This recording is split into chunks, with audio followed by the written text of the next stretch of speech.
Now, this is what we need to do to solve this problem and to alert ordinary people who are not being taken into account by either government or BP at all. We need something called the mud dog data or the mud log data. What is that? Every well that's drilled, drilling is a messy process. You got to send a mechanical drill spinning down, crunching through level after level after level to get to the depth where the oil is. They keep a record, a physical archive of the rocks, the material, the other oil samples. Every foot down is recorded, but it's proprietary. And the only people who have looked at the mud dog data, as it's called, by the riggers on these rigs, is BP. Is BP. Hiding it. And they are hiding it. They've been hiding everything. They won't even tell us how much oil is gushing out of here.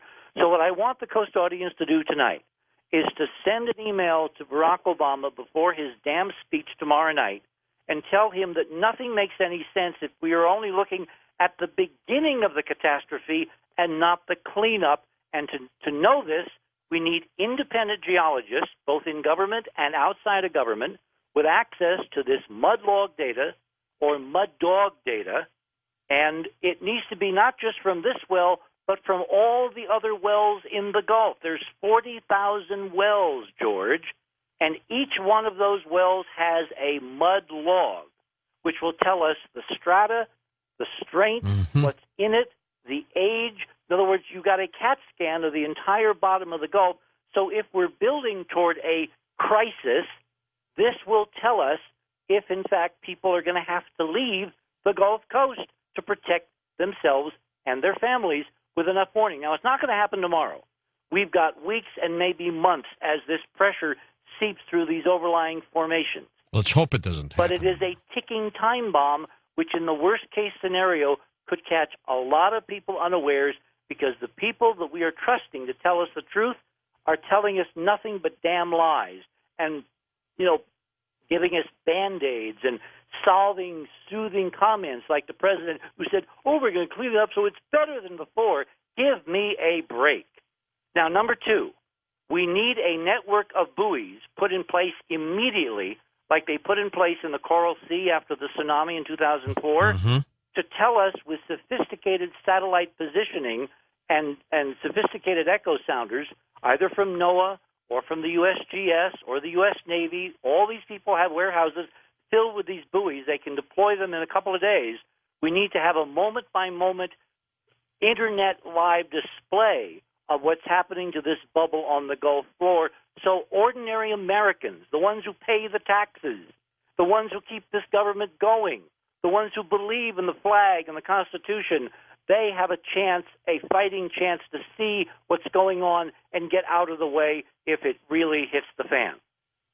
All right. Go get Robin. I'd like to bring on Robin. I'm here, Richard. There you go, here. Robin, you were out there about a week or so ago, weren't you? I came back. I got home, I think, 4:30 Monday morning, last Monday. Well, describe the scene for those of us who aren't there.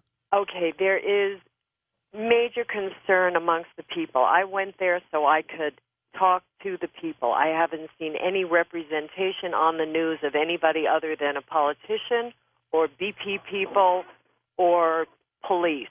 And the people are very concerned. The people there do not feel they have time. And this is everyone I spoke with in Texas, Louisiana, and in Alabama. And they are very concerned with the hurricane season beginning. They are very concerned that one woman's dad is a commercial fisherman. He's being paid right now to not fish, being told that he cannot take what are supposed to be the safe fish out of the water to even eat because they need them for restocking. That's right. Now, if there's any way that you can determine that these are safe and those are bad. How would you know unless you ate it, right? Well, they're in the same body of water. So, it boggles the mind. This is so widespread, and the impact for how many millions of people make their living on the Gulf Coast. Isn't this amazing the way this happens right on top of this economic crunch we're in? And you get that feeling we're going to pull out of it, and then bang, something else happens. And they want to open the borders. The craziness, the people there are so, distraught or on the verge of almost being hopeless. And how can they bring Wackenhut back into the New Orleans area after what happened with Katrina? That's frightening. All right, Robin, give me another report later. Let's take a few calls here with Richard and wrap this hour up. Let's go east to the Rock.